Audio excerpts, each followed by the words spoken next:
Go ahead. So we're going to load the liquid nitrogen to the uncapped cryo container, which is insulated. Be sure to use an insulated glove when dipping into the stock container with a ladle. Okay, again, I'm going to know that I'm not in liquid nitrogen because I'm going to feel this touch the liquid nitrogen before my hand. So and this makes it well on its, you know, a good distance between the hand and the liquid nitrogen. So first there's a cap, and there's an insulated styrofoam thing here. You take that out, okay? And now you want to go in here and look downward. Okay, I mean, get your head out of the way though, you just use your... Okay, and I'm going down into the mist, and you hear it touch, and now it's in there, okay? I filled the cup. Okay, I should again have a glove, but I don't, so now I'm just gonna pour it in. Alright, great. And now I'm gonna put the styrofoam on first, and then this. And I cap it. And again, I should have protective gloves because if this spills, then I'm going to get a blistering wound all over my hand. Okay, so when loading the cryotherapy, ideally you should have cryotherapy gloves in case the cold liquid negative 196 degrees Celsius spills on your hands. So you put the gloves on. Okay. The next step is you presume that this cryo container is empty. Okay. And there's two valves here. One says liquid, and the other one says vent. And so the vent is, if you release the air pressure on the vent, it's just releasing pressure in the container. The liquid is what's going to spill out. So we're going to just put this container right here, and you'll see I very slowly open the container. You don't want to open it too slow because you want some liquid to fall out. And you see it going there, and you fill it to as much as you need, and you close it, and now you see the liquid nitrogen that's bubbling in the container, and you want to see the liquid nitrogen bubbling in the container? Okay, and now I'm going to cap it, and now we're ready to go. Cut. So I want to demonstrate some properties of the liquid nitrogen canister. First of all, of course, I'm wearing goggles, and now I've switched gloves to just regular gloves because that's realistically what you're going to be using when handling this.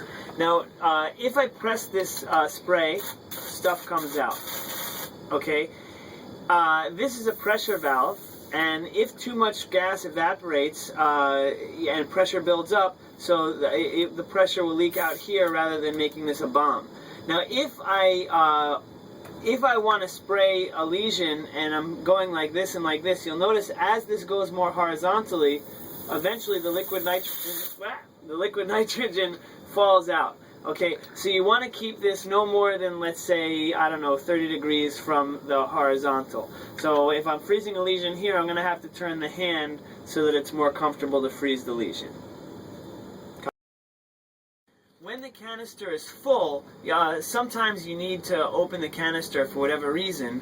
If I just open the canister without releasing some of the pressure on this valve, as I open it, everything's going to fly out.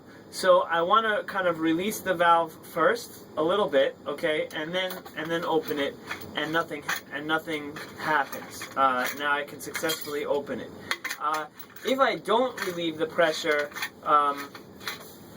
I'll show you in the next little segment.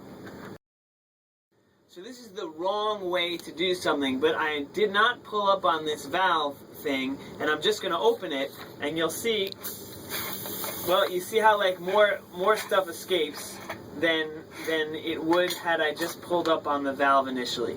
So this hadn't been sitting so long, so it's no big deal. As this sits longer, kind of silently, more liquid nitrogen evaporates and you get a higher pressure within the can. So if you open it up after it's been standing a long time, it'll explode in your face.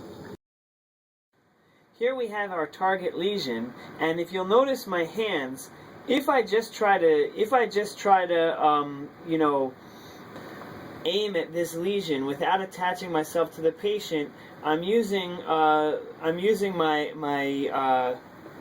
pec and my deltoid, my bicep and my tricep to control this canister. However, if I connect one hand to the patient and connect my canister to my hand, then the canister is functionally part of the lesion.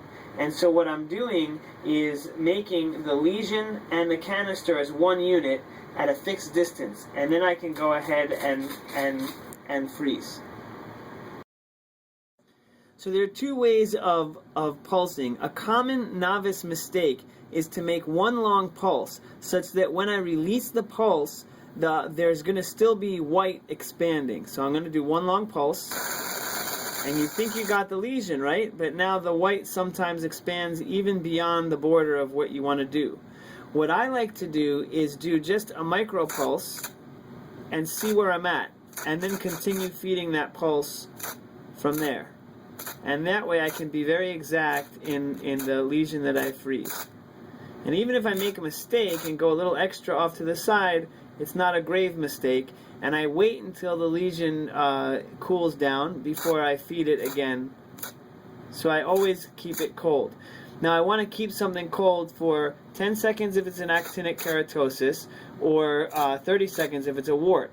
If I have to freeze 2 warts and it's 30 seconds, I may start with this and go 1 Mississippi, 2 Mississippi, 3 Mississippi, 4 Mississippi, 5 Mississippi, 2 time it. I'm doing both at the same time, and I'm watching visually as I do both at the same time. And I'm counting in my head, 15 Mississippi, 16 Mississippi, 17 Mississippi, and I count to, if it's warts, I'll count to 30. If it's actinic keratosis, I'll count to just 10. When treating a lesion, I want to make sure that I'm just 1 millimeter beyond the lesion itself. So if we're treating just that black center, I'll spray the black center and maybe kind of fill the circle surrounding it, and that'll be the target that I want to treat. So let's say that I've frozen a lesion. Let's say I've frozen this lesion for 30 seconds, and I need to do another cycle of 30 seconds after it thaws, and another cycle of 30 seconds after it thaws. I have to wait for this thing to thaw patiently until this disappears. Eventually the freezing will disappear. The water evaporates. Now I can start my next cycle. Some people who are impatient will do the next cycle, right? And we'll do it, let's say we did it for 30 seconds, okay? And 29 Mississippi, 30 Mississippi, and they'll go like this, and they'll put their finger on it and defrost it more quickly, and then start the next cycle. That's wrong. What you want to do is let the tissue naturally thaw, and in that thawing process is when you get the edema that makes a blister under the epidermis to treat the skin. Sometimes you hear the sound of this. It's kind of scary. You see a spray and you have a sound. So children would rather have a Q-tip dipped in liquid nitrogen in a styrofoam cup. So what we do is, you release the pressure here, right? And then you open this, okay? And you can pour some liquid nitrogen into the styrofoam cup, and you close this back up. Now, if possible, you want to avoid having this liquid nitrogen on an unsteady tray. If I knock into this tray, then the liquid nitrogen spills all over the place and can splash into someone's eye. So I like to have the liquid nitrogen, the styrofoam cup, on a stable surface.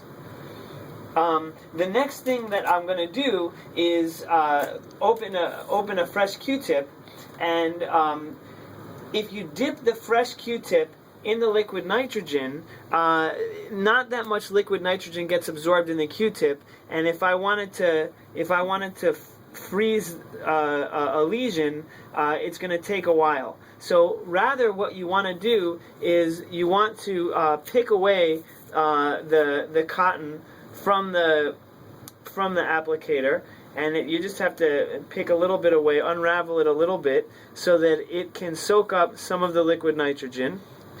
And now you can use it to apply the liquid nitrogen properly to the lesion. So we can walk over here, and you can see that we can dip this and apply it to our lesion.